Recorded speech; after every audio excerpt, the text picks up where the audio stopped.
that most men live lives of quiet desperation. It's one of my favorite quotes ever because it's true. You're just in this world where you just can't wait to just run away.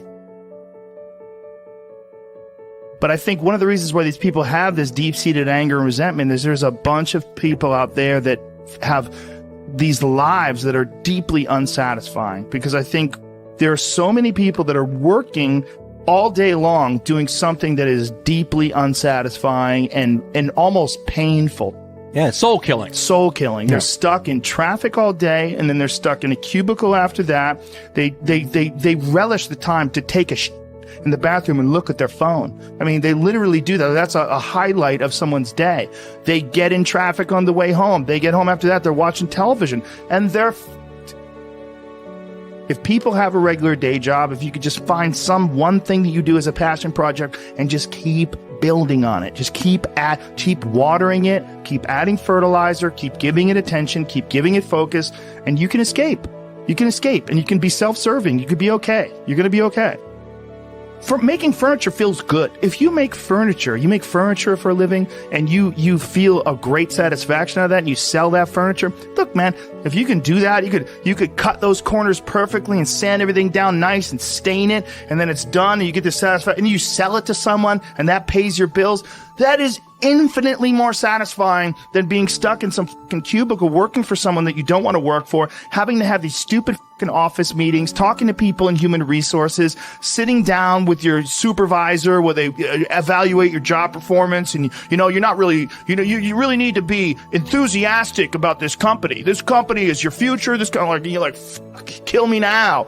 There's a lot of people out there that would way rather do something else. And I hope they understand that they can. And people that are trapped in bad situations, one of the problems is you feel like this is your future. You feel like you're fucked and you can't get out of that. There's no hope. There's no light at the end of the tunnel. There's no rainbow. And if you feel like that, that alone can be incredibly defining and limiting. But if you can look at yourself objectively and say, okay, I kind of am here. I'm in credit card debt. I'm working in a shitty job. I don't like what I'm doing, but I have some ideas. I need to feed those fucking ideas. And I need to feed them and water them. And I need to set aside a certain amount of time every day to just try to make those things happen. You can do that.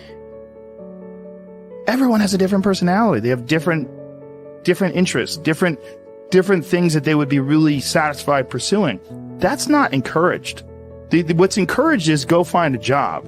What's encouraged is go find some place that you can shove yourself into. Go find a square hole that you can stick your round peg and just jam it in there and shave down the top and the bottom so you slide in with all this extra space on the sides and feel like for the rest of your life, because you need a job, because you're in debt, because you have credit cards, because you have student loans, because that's what everybody does. And so you do it too. That's what's wrong.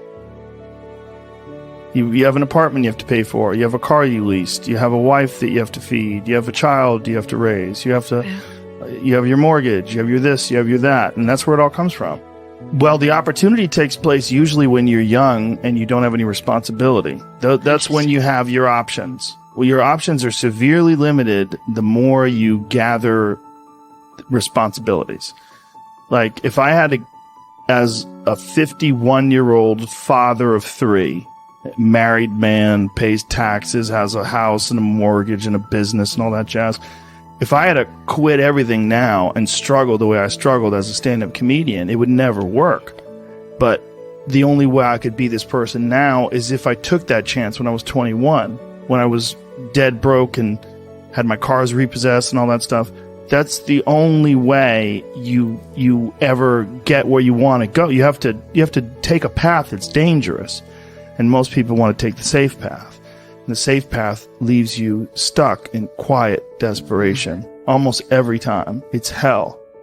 It's hell.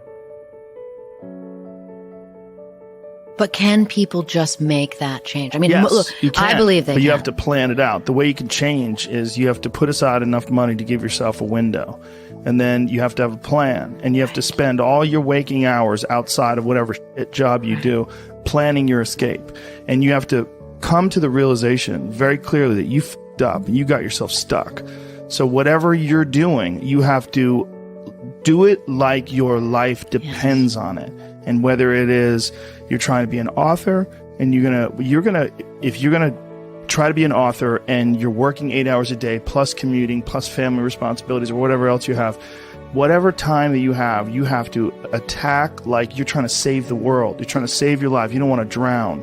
That 1.5 hours a day that you have to write, God damn, you better be caffeinated and motivated. You got to go. You got to get after it. And you got to have discipline. Most people don't have those things. Most people don't understand what it's like to really go for something. And to know that the consequences of not doing that are horrific.